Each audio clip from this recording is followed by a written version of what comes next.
ये Acer आइकोनिया M10 है और आज मैं आपको दिखाऊंगा कि आप इस डिवाइस पर प्रारंभिक सिस्टम सेटअप कैसे कर सकते हैं। तो सबसे पहले उस भाषा का चयन करें जिसे आप सेटअप और इसके बाद सिस्टम में रखना चाहते हैं। मैं अंग्रेजी के साथ जाऊंगा। फिर यदि आपको किसी भी दृष्टि सेटिंग्स या पहुंच में सुधार की आवश्यकता है तो सुनिश्चित करें कि आप दृष्टि सेटिंग्स का चयन या सूची खोलें और जो भी सुधार आपको चाहिए वह करें। अब स्टार्ट बटन दबाएं।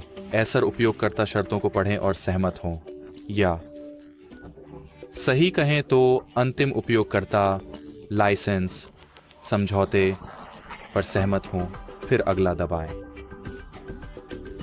एक वाईफाई से जुड़ें या आप ऑफलाइन सेटअप के साथ जारी रख सकते हैं। मैं एक वाईफाई सेट करूंगा ताकि मैं आपको और अधिक कॉन्फ़िगर करने के चरण दिखा सकूं। भी अधिक जानकारी देने के लिए तो मैं इस नेटवर्क के साथ जाऊंगा। चलो, मैं कैमरे के बाहर जल्दी से पासवर्ड डाल देता हूं।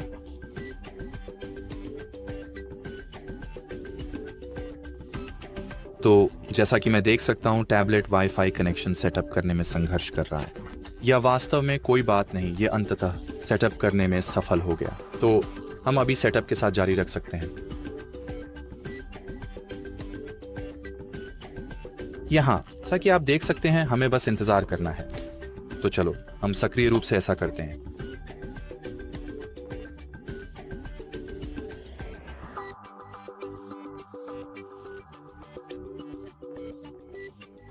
तो इस चरण पर आपको अपने ऐप्स और डेटा को पिछले डिवाइस से कॉपी करने का एक अवसर दिया जाता है, या यदि आप इस टैबलेट को एक नए रूप में सेटअप करना चाहते हैं। ठीक है, डिवाइस बस डिस्प्ले के नीचे बाईं ओर कॉपी न करें विकल्प का चयन करें।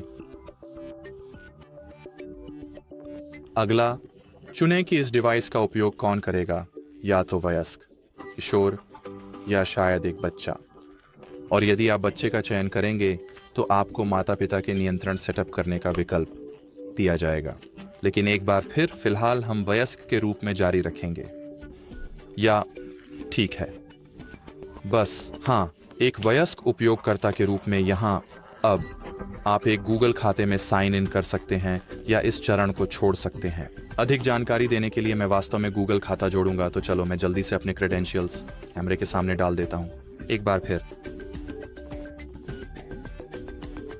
हाँ, तो गूगल खाते में सफलतापूर्वक साइन इन हो गया है। गूगल की सेवा की शर्तों, गोपनीयता नीति आदि पर सहमति दें। अब सिस्टम को आपके खाते की जानकारी प्राप्त करने के लिए इंतजार करें। यहां ज्यादा समय नहीं लगेगा।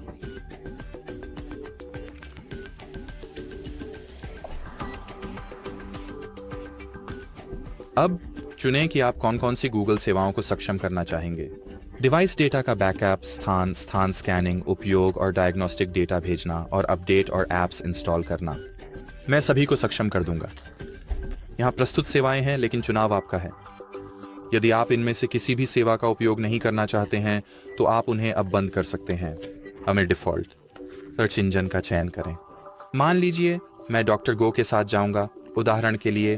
तो अब अगला दबाएं। वैकल्पिक रूप से आप अपनी स्क्रीन को एक पेन, पासवर्ड या पैटर्न से लॉक कर सकते हैं, जैसा कि आप देख सकते हैं, या आप अपने डिवाइस को बिना सुरक्षा के छोड़ सकते हैं। क्या मुझे कहना चाहिए?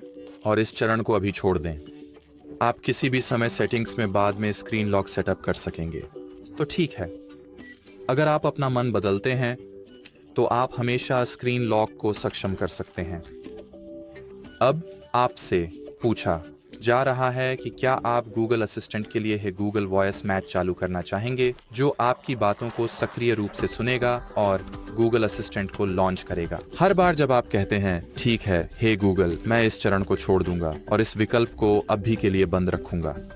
फिर आप तय कर सकते हैं कि क्या आप चाहते हैं कि गूगल असिस्टेंट आपकी लॉक स्क्रीन पर काम करे, या अगर आप छोड़ें दबाते हैं तो यह लॉक स्क्रीन पर सक्रिय नहीं होगा। आप गूगल पे में कार्ड या भुगतान जानकारी भी जोड़ सकते हैं। या इस चरण को अभी छोड़ सकते हैं। यहाँ जो भी कदम आप देखेंगे आप उन्हें बाद में डिवाइस की सेटिंग्स में भी कॉन्फ़िगर कर सकेंगे, तो चिंता की कोई बात नहीं है।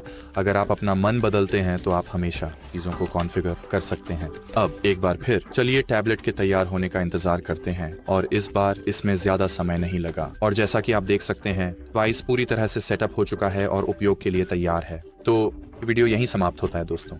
देखने के लिए धन्यवाद और अलविदा।